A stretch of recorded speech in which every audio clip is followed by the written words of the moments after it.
Assalamualaikum warahmatullahi wabarakatuh. Alhamdulillahi rabbil alamin. Hamdan syukran lillah. Nahmaduhu wa nasta'inuhu wa nu'minu bihi wa natawakkalu alaihi wa nastaghfiruhu wa natubu ilaihi. Asyhadu an la ilaha illallah wa asyhadu anna Muhammadan abduhu wa rasuluh. Allahumma sholli ala sayyidina Muhammad syafi'il ummah kashifil ummah wa ala alihi wa sahbihi wa mawalah. Amma ba'du. Yang sama-sama kita muliakan Ketua Masjid atau Ketua Dewan Kemakmuran Masjid Al-Falah Bapak Mainur Pening dan sekretarisnya Bapak Mahrid Syakir beserta perangkat-perangkatnya,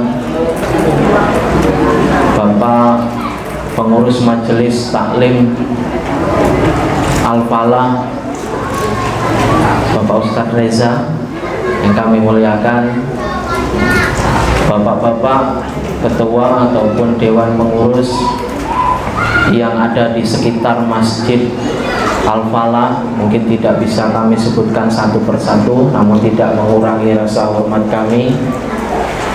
Orang tua kami, sesepuh, bini sepuh di lingkungan Prabu Mule, tepatnya di sekitar Masjid Al-Falah ini, bapak-bapak, ibu-ibu, adik-adik yang alhamdulillah kita bisa ngaji bareng, ngaji bersama, yang insya Allah dimuliakan Allah dan penuh barokah. Allahumma amin.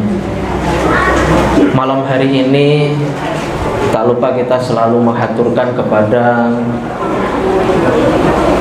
Rabbul Izzah, Allah Rabbi, yang telah melimpahkan nikmat, taufik dan hidayahnya sehingga kita dapat melangkahkan kaki kita untuk mengistiqomahkan berupa kajian majelis taklim yang kita haturkan kepada sesuai yang diinfokan di grup WA, yaitu nama lengkap Ahmad Jailani.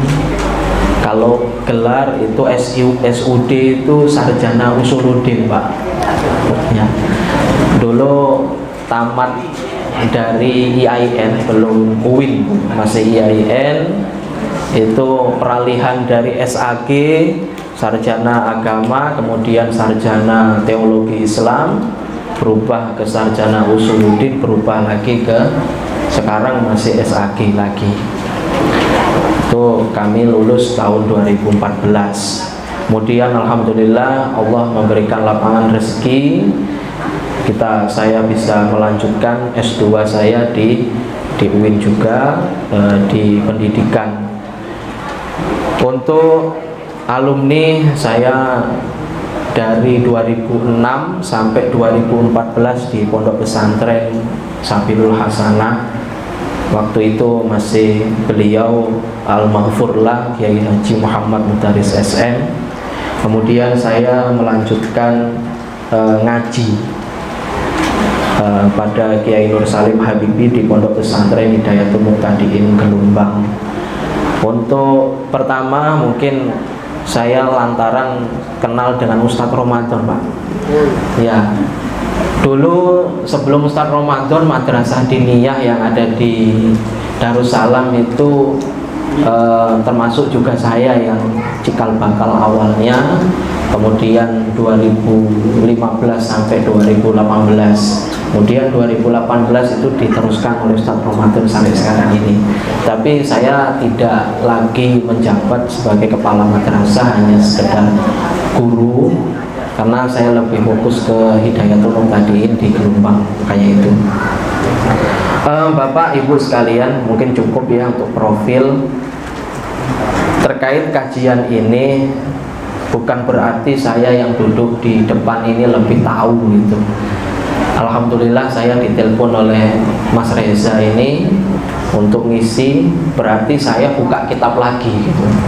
Karena santri itu kalau lama nggak buka kitab, nggak ngaji, apalagi nggak diupdate, hanya update story WA tapi nggak update dan upgrade ilmu, ya kita ya hilang lagi ingatan kita. Maka Bapak Ibu jangan sungkan-sungkan mendatangi majelis ilmu, karena itu sebagian daripada taman-taman surga.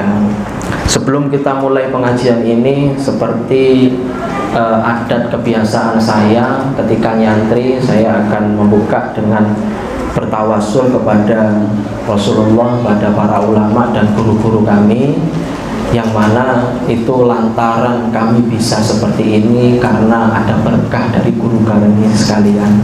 Ala hadhihi niyyah wa likulli niyatin shalihah ila hadrati sayyidina Maulana Muhammad sallallahu alaihi wasallam wa ali kullin wa ashabi kullin wa tabi'ina wa tabi'in tabi'in lahum bi ihsanin ila yaumiddin. Summa ila jami'i Syekh Abdul Qadir Al-Jailani, Syekh Hasan Asy-Syadzili wa aimatil arba'atil mujtahidin wa ila awliya'i tis'a fil Jawa fil Palembang, wa khususan ila musannif hadzal kitab Asy-Syaikh Al-Alim Al-Alamah Abi Suja Muhammad bin Qasim Al-Ghazi. Syaulillahi lahumul Fatihah. A'udzu billahi minasyaitonir rajim. Bismillahirrahmanirrahim. Alhamdulillahirabbil alamin arrahmanir rahim maliki yaumiddin. Iyyaka na'budu wa iyyaka nasta'in. Ihdinas siratal mustaqim. Siratal ladzina an'amta 'alaihim ghairil maghdubi 'alaihim waladdallin. Amin. Bismillahirrahmanirrahim. Qala al-mu'allifu rahimahullahu ta'ala, Allahumma nafa'na bihi wa bi ulumihi wa anta 'alaina min barakatin bihi fid dharain. Amin amin ya rabbal alamin. Bapak Ibu sekalian, sebelum melangkah lebih lanjut, syarat sholat itu apa Pak? Pertama apa Pak? Syarat sholat sebelum kita melaksanakan sholat apa? Islam. Yang kedua baligh. Yang ketiga berakal. Ya, yang keempat apa? Terhindar dari hadas dan najis. Nah, yang kita bahas ini karena termasuk daripada syarat sahnya sholat itu kita juga harus mengerti, tahu ilmunya sholat. Nah, di sini perlu kita ketahui ada hadas, ada najis. Ini beda Pak. Hadas itu dibagi dua, ada hadas kecil, ada hadas besar. Bedanya apa? Hadas kecil itu sucinya dengan wudu. Kalau hadas besar sucinya dengan mandi besar. Udah pada hafal belum Bapak Ibu? Hafal ya? Kalau sudah berkeluarga itu wajib hafal ya. Kalau niatnya kan nawaitul, khusus yang hadas kecil, nawaitul wudu'a li rafil hadasil asghari fardhillah ta'ala. Untuk mandi besar nawaitul ghusla li rafil hadasil akbari an jami'il badani lillah ta'ala. Nah, najis, apa bedanya dengan najis? Kalau hadas ini perbuatannya Pak, sesuatu yang baru datang, jadi perbuatannya seperti apa? Kita mengeluarkan kotoran dari dua jalan, bukan kotorannya tapi bentuk perbuatannya itu yang dinamakan hadas. Kalau najis bendanya, wujudnya seperti kotoran, kencing, apalagi sesuatu yang keluar dari dalam perut. Ini juga mengandung unsur najis. Kemudian ada darah, ada nanah, itu najis. Ini yang keluar dari sekitaran kita, Pak. Yang sudah keluar. Kalau belum keluar enggak. Contohnya apa yang belum keluar? Jerawat, nanah. Kalau masih pentol di sini, enggak apa-apa kita bawa sholat. Kalau pecah, najis. Jadi maka tidak sah sholatnya. Jerawat sampai mateng di sini, ada yang di ini, ya bisul, nggak apa-apa. Tapi kalau sudah pecah, maka keluar dari anggota tubuh sudah dikatakan najis. Ada najis yang berada di luar anggota tubuh kita, seperti yang dibawa oleh hewan, kotoran hewan, ada kotoran, pokoknya kotoran hewan gitu. Nah, di sini saya jelaskan faslun fi bayanin najasati wa izalatiha. Wa hadhil faslu madhkuratun fi ba'din nuskhi qabla kitabis shalah. Fasal menerangkan tentang najis dan cara menghilangkannya. Fasal ini biasanya ditulis, disebutkan di sebagian kitab sebelum fasal tentang sholat. Wan najasatu lughatan asyai'u al-mustaqdaru. Najis secara bahasa itu adalah sesuatu yang menjijikkan. Itu secara bahasa.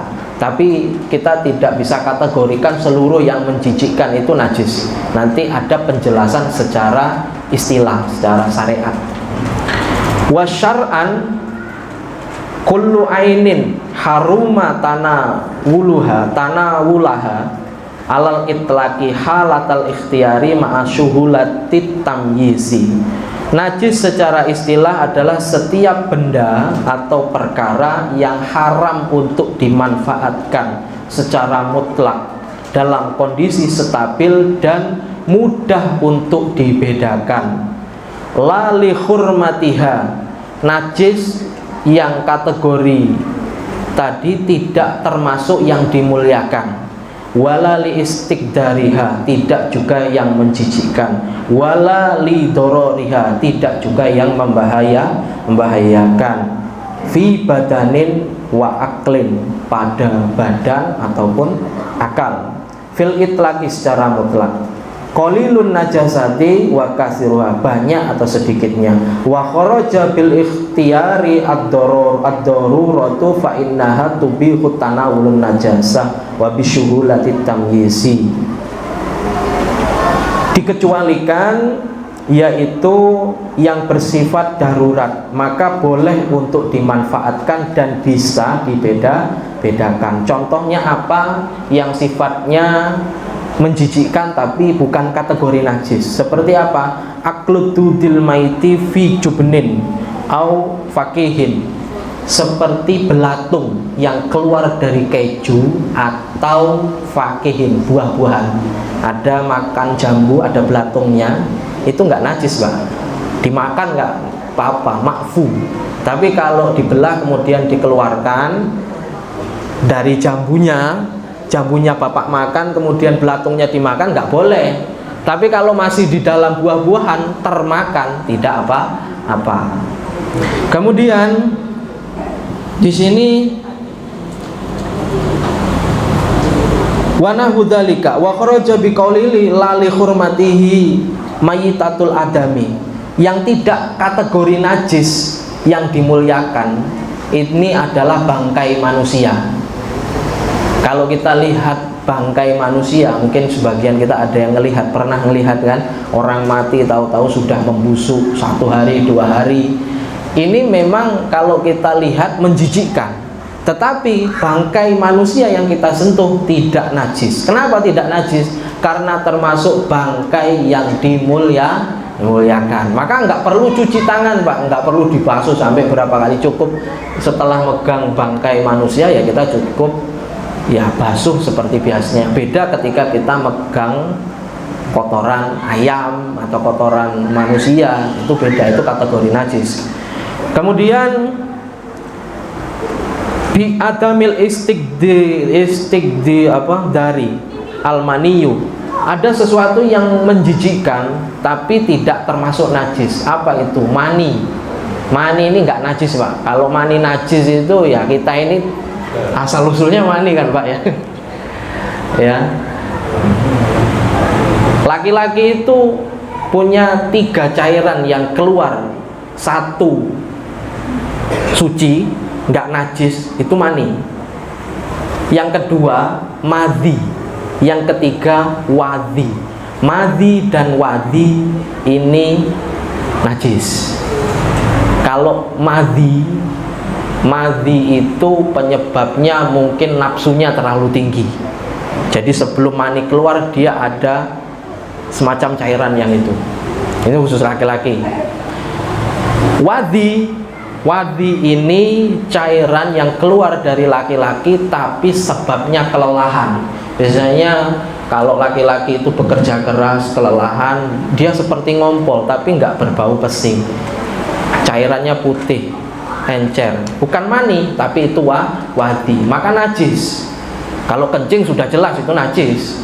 Jadi madhi sama wadi najis. Perempuan pun 3 yang keluarkan, ada darah haid, ada darah nifas, ada istihadah, ada wiladah. Wiladah ya anak enggak.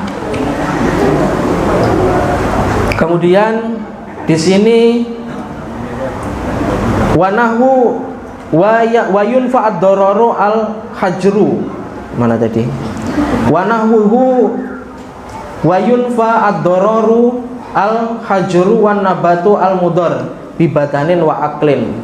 Ya termasuk juga benda-benda yang seperti pepohonan tapi tidak mengandung unsur najis itu. Jadi di sini Bapak Ibu saya terangkan terkait najis di sini secara simpelnya itu tadi sesuatu yang menjijikkan, yang haram untuk dimanfaatkan, dan kita bisa membedakan. Ada beberapa kategori yang menjijikkan tapi tidak termasuk najis. Apa tadi? Bangkai manusia, air mani, ditambah apa? Belatung yang keluar dari makanan itu tidak kategori najis. Itu najis dibagi menjadi 3. 1 ringan namanya mukhafafah. Yang kedua tengah-tengah sedang mutawasito. Yang ketiga mughallatoh namanya berat. Najis ringan ini khusus kencingnya anak balita yang masih menyusui. Ingat, masih menyusui. Anak laki-laki Bu, bukan anak perempuan. Jadi anak laki-laki yang masih menyusui. Kalau sudah menyusui plus makan bubur, maka air kencingnya sama kayak orang dewasa karena sudah mengkonsumsi selain daripada ASI. Tapi kalau masih murni ASI laki-laki, maka kencingnya itu dikategorikan mukhafafah. Caranya gimana? Cukup mengusap dengan air, ambil kain, kemudian kainnya dibasahin, diperas, cukup dilap. Nah, ini kan mukhafafah, kan ringan. Yang kedua najis mutawasitoh, ringan, sedang. Semua kotoran yang tidak termasuk air kencing anak laki-laki ini mutawasitoh dan bukan dari anjing dan babi, maka seluruhnya mutawasitoh. Seperti apa? Kotoran manusia, kencing manusia, muntah, darah, nanah, kotoran hewan, bangkai, tikus, nyamuk itu sebenarnya iya Pak, tapi nyamuknya dilihat, nyamuknya bawa darah apa enggak. Kalau bawa darah ditepak ini terus pecah darahnya ya najis. Najisnya bukan nyamuknya tapi karena ada darah gitu. Maka ini cara membersihkannya gimana yang mutawasitoh? Ada 2. Pertama, menghilangkan ainiyahnya, bentuknya, wujudnya dihilangkan dulu. Kalau di sini ada kotoran, maka hilangkan dulu kotorannya. Setelah hilang, najis ini berubah menjadi najis hukmiyah. Secara hukum tidak ada wujudnya. Setelah itu apa? Ambil kain, dibasahin, dilap. Lapan pertama dicuci lagi bersih, lap lagi. Berapa kali? Minimal 1 kali. Atau yang lebih utama 3 kali lap. Dilap tadi. Itu ya, dilap. Kain bukan tisu basah Pak, bukan. Ini kain yang kita basahin gitu. Beda kalau tisu basah. Nah, untuk najis mughallatoh ini najis berat. Najis berat ini najis yang ada pada unsur babi dan anjing. Apa aja? Ya dua unsur itu, liurnya, darahnya, kotorannya, bekas pijaannya. Mungkin ada anjing tahu-tahu masuk ke rumah kita, bekas pijaannya juga termasuk, bulunya, apalagi pokoknya unsurnya, dan sesuatu peranaan keturunan yang keluar dari babi dan anjing. Semisal ada persilangan anjing dengan kambing, keluarnya kambing, tapi kan asal usulnya dari anjing, maka ini juga kategori najis berat, mughaladzah. Cara membersihkannya gimana? Dibasuh 7 kali, disiram Pak, misal di sini dibasuh pakai air 1.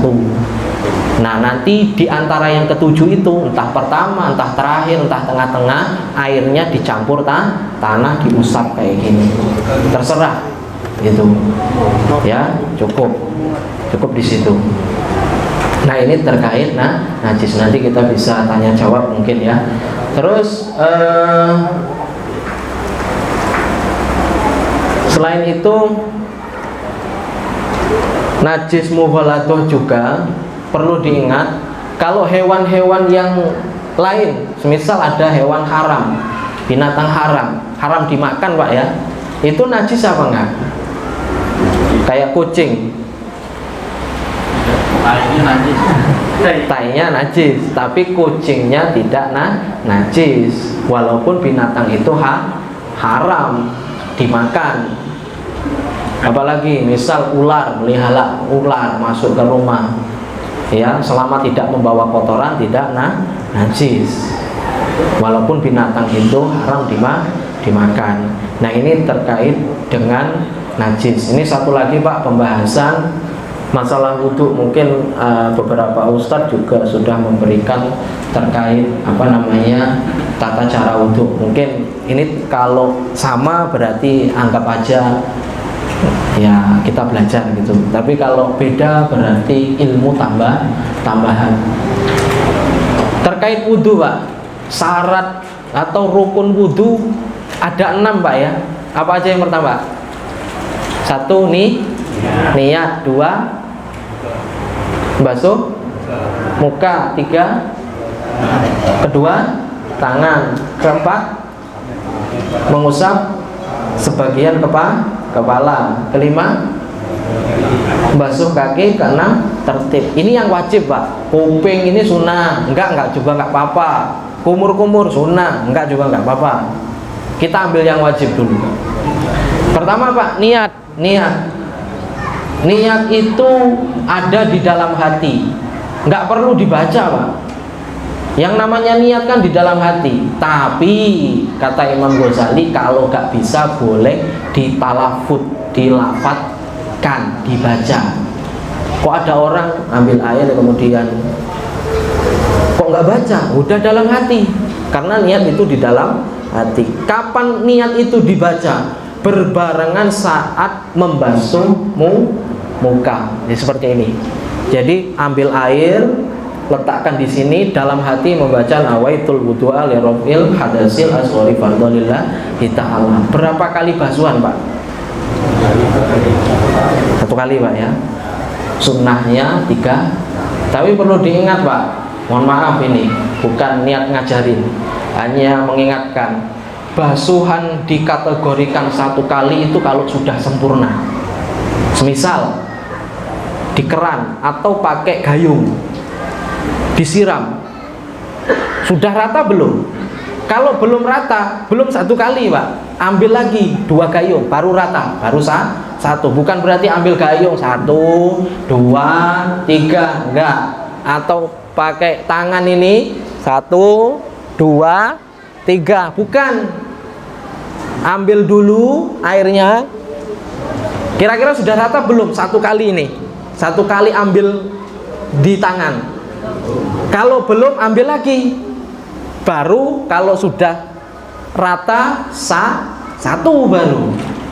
Jadi kalau 3 ya hitung saja, bisa 6, entah 3 gayung lebih dari gitu. Tapi kan kita nggak boleh boros air wudhu, haram itu malahan Pak, hadisnya jelas itu.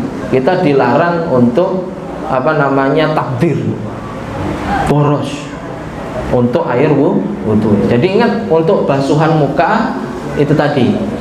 Kemudian batasan wajah itu di mana? Batasan wajah itu di sini Pak. Mohon maaf saya lepas peci. Tempat tumbuh rambut ini panjangnya, ukuran dari sini sampai ke bawah dagu sini. Kalau lebarnya sampai bagian anak telinga ini, bagian kanan sampai ke kiri. Kalau ada yang punya jenggot nggak ini? Kalau yang punya jenggot cukup, nggak harus sampai digosok gini Pak. Gosok itu sunnah. Ya walaupun mungkin bagian dalam nggak kena, tapi yang dimaksud hanya bagian luarnya saja nggak masalah. Ini kalau wajah. Jadi harus rata Pak.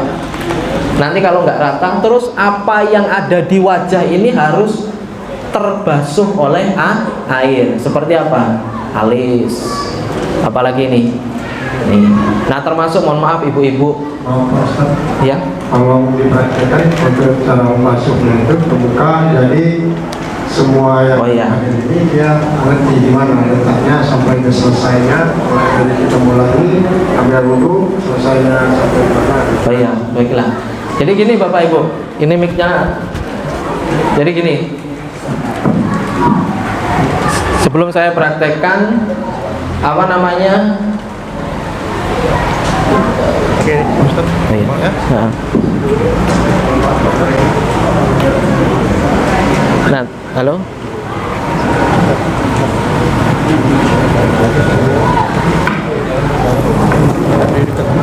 Tes. Nah, saya katakan tadi, apa yang ada di wajah ini wajib terbasuh oleh air wudhu. Kesalahannya adalah kalau laki-laki itu jelas kayak godek. Ini apa ini? Godek ya, jembet ya. Nah, perempuan seringkali padahal ada jembetnya juga, cuman dia kan terurai panjang. Ini disilap, diletakkan di kuping. Itu nggak sah Bu. Karena rambutnya di sini bukan rambut yang atas, tapi rambut ini masih bagian dari wajah, sehingga ketika wudhu, mohon maaf untuk ibu-ibu, bagian poni alis ini jangan diletakkan di kuping, diuraikan, karena itu bagian dari wajah. Jadi gini, kalau kita pakai tangan, jadi ambil seperti ini dari atas, ya, usap sampai ke arah bagian ini, terus ke arah bawah ini, ya. Kalau belum sempurna ambil lagi, mana sempurnakan yang kira-kira belum terkena air.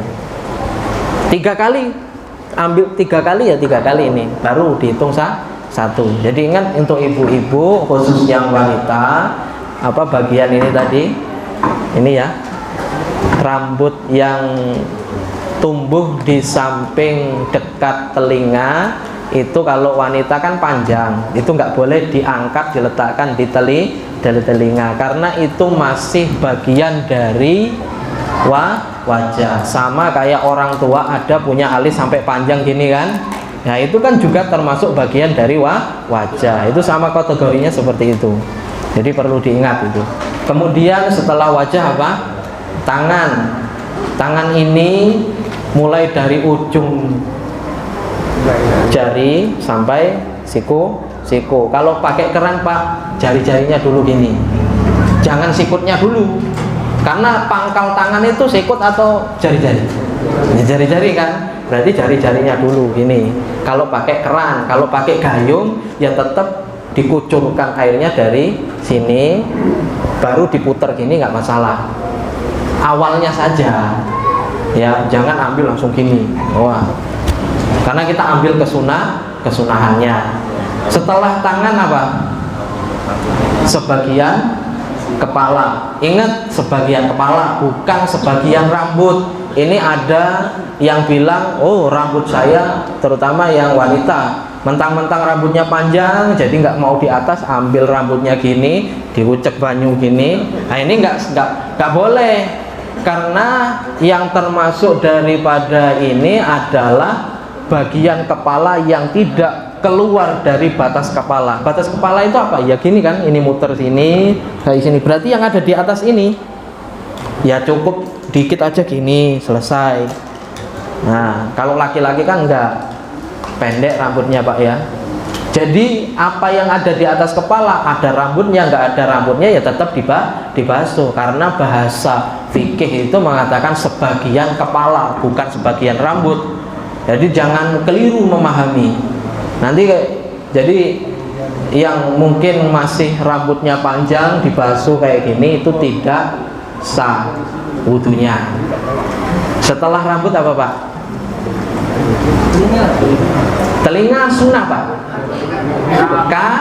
Kaki ini mohon maaf saya angkat. Jadi dari ujung ini sampai ke atas mata kaki. Ambil ujung jari dulu. Ambil ujung jari ini Bu ya, jari kaki ini. Sunnahnya. Jadi bukan kalau pakai gayung sering kita kayak gini. Mohon maaf. Gayung kemudian disiram dari atas betis, ya kan? Nah ini sah tapi tidak sesuai kesunahan. Jadi sunnahnya dari ujung kaki sini, kalau pakai keran kan enak kan? Kemudian sela-selanya sampai ke atas mata kaki. Yang terakhir tertib itu urut dan kontinu. Jangan terlalu lama jarak perpindahan antara satu rukun ke rukun yang lain. Nanti habis basuh muka nyantai dulu 5 menit baru basuh ini. Ini nggak sah ini, karena urutan tertib ini pergantian antara basuhan satu basuhan yang lain, tidak ada jarak waktu yang lama. Mungkin cukup Pak ya. Mungkin kalau ada yang kita tanya jawab nanti saya jawab. Nanti kalau mungkin ada pertanyaan yang belum bisa jawab, nanti saya jadikan PR. Nanti kita ada pertemuan lagi, nanti akan saya jawab itu. Monggo silakan. Baiklah, kita tadi sudah mendengarkan paparan daripada Ustaz Ahmad Jailani di seputaran fikih. Yang ingin bertanya kami persilahkan Pak Adi Kosin. Assalamualaikum warahmatullahi wabarakatuh. Waalaikumsalam warahmatullahi wabarakatuh. Yang akan saya tanyakan, bagaimana kalau kita sudah mengambil wudhu ditimpa oleh cecak, sudah itu kena kotoran cecak, itu saja Pak Ustaz. Oke, terima kasih Pak. Ini langsung saya berikan tanggapan ya. Terkait kotoran cecak ataupun kita kejatuhan binatang, coba kita ingat yang membatalkan wudhu itu apa aja. Satu, yang keluar dari dua jalan, jalan depan ataupun jalan belakang, dubur dan kubul. Bentuknya padat, cair ataupun gas, entah itu emas atau kopi yang keluar, itu tetap batal. Itu yang pertama. Jadi sesuatu yang keluar dari dua jalan. Yang ketiga apa? Hilang akal sebentar atau lama, bisa sebab gila ataupun pingsan ataupun dibius, itu hilang akal. Yang ketiga, tidur dengan posisi rebahan, tidak dalam kondisi duduk. Yang keempat, menyentuh alat kelamin dan dubur milik sendiri atau milik orang lain, kecil atau besar, tua atau muda, maka orangnya hidup atau mati batal. yang batal yang hidup, misal menyentuh alat kelaminnya atau maaf duburnya mayit, karena kita posisi memandikan mayit, kita sudah wudhu, ya kita yang batal. Kalau mayitnya nggak batal karena kan mati. Yang kategori syariat yang kena hukum ini kan yang masih hidup gitu. Terus yang selanjutnya apa? Bersentuhan kulit lawan jenis, bukan mahram, bukan ada unsur sedarah keluarga, disengaja atau tidak disengaja maka batal. Nah, terus hubungannya dengan kotoran cicak nggak ada kaitannya, Bu, Bapak Ibu. Jadi kalau kita lagi sholat, Allahu Akbar, tahu-tahu ada tai cicak di tangan kita, yang batal itu sholatnya, wudunya tidak batal. Maka posisi ketika sholat ada kejatuhan tai cicak di sini, silahkan mundur ke belakang, sucikan kotoran cicak yang kena di tangan, cukup dibasuh dengan air ya, di keran air wudhu, selesai kita masuk lagi. Jadi nggak perlu sholat gitu. Termasuk nyamuk misal pecah di sini, sholatnya yang batal, tapi wudhunya tidak batal gitu. Sama satu lagi Pak, terkait tidur. Seringkali kita sholat Jumat kalau duduk tertidur ya, karena mungkin khutbahnya lama. Nah, ini bisa tidak membatalkan asalkan tidurnya dengan posisi duduk yang menetap, di mana liang dubur tadi, pantat tadi tidak terbuka. Satu. Yang kedua, masih bisa mendengar khutbah khotib meskipun tidak jelas.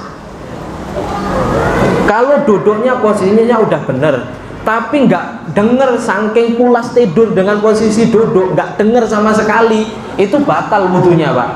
Batalnya bukan karena duduknya, bukan karena tidurnya Pak, tapi karena akalnya sudah nggak merespon. Itu sebabnya. Jadi mohon maaf, kalau tidur nanti dilihat dulu, tadi dengar khutbah apa enggak gitu, walaupun remeng-remeng gitu khutbahnya. Kalau masih terdengar remeng-remeng nggak jelas, berarti selesai khotib membacakan khutbah, ya Anda bisa berdiri ikut sholat. Tapi nggak, kalau nggak dengar sama sekali, ya mundur langsung ambil air wudhu gitu. Itu sambil ngecas dulu oh, Oke, mungkin ada lagi Bapak Ibu. Jadi mungkin gimana Pak? Oh, iya. Alhamdulillah.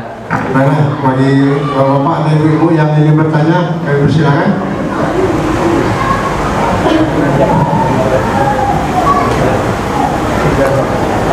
Mana ibu?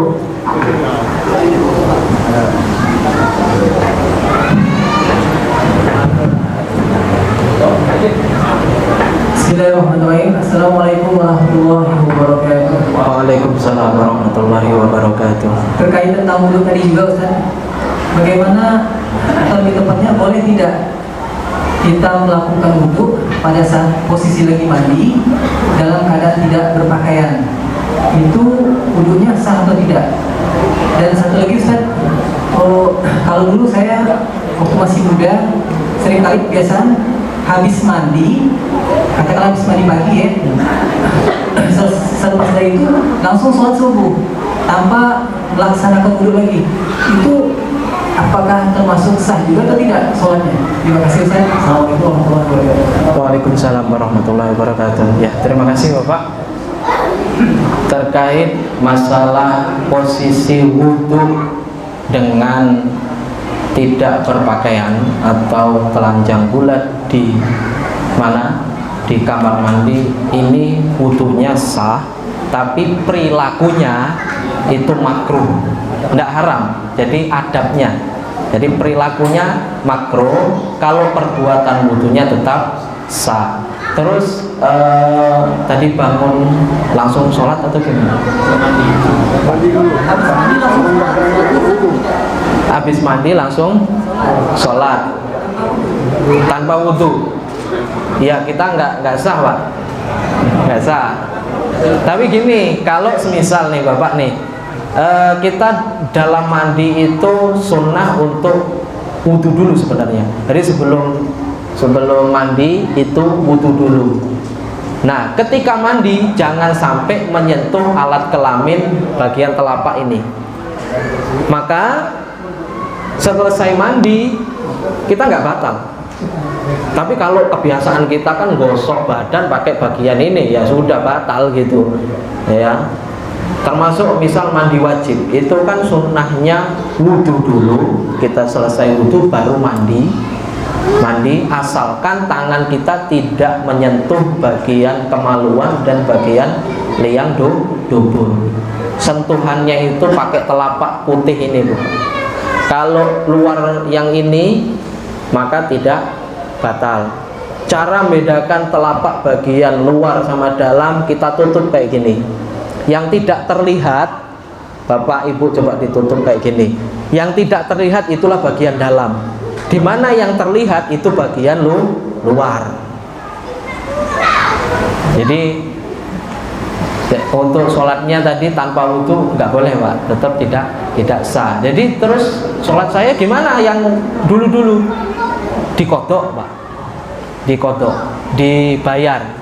Cara bayarnya tidak harus pada waktunya.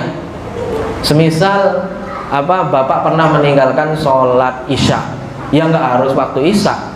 Misal kapan ingatnya waktu subuh, ya langsung waktu subuh nggak apa-apa. Karena ini sifatnya sholat qadha, bukan sholat wajib. Kalau sholat wajib mauqutan, waktunya ditentukan, nggak boleh asal-asalan itu. Cukup, Pak, ya. Monggo silahkan. Sampai jam berapa ini?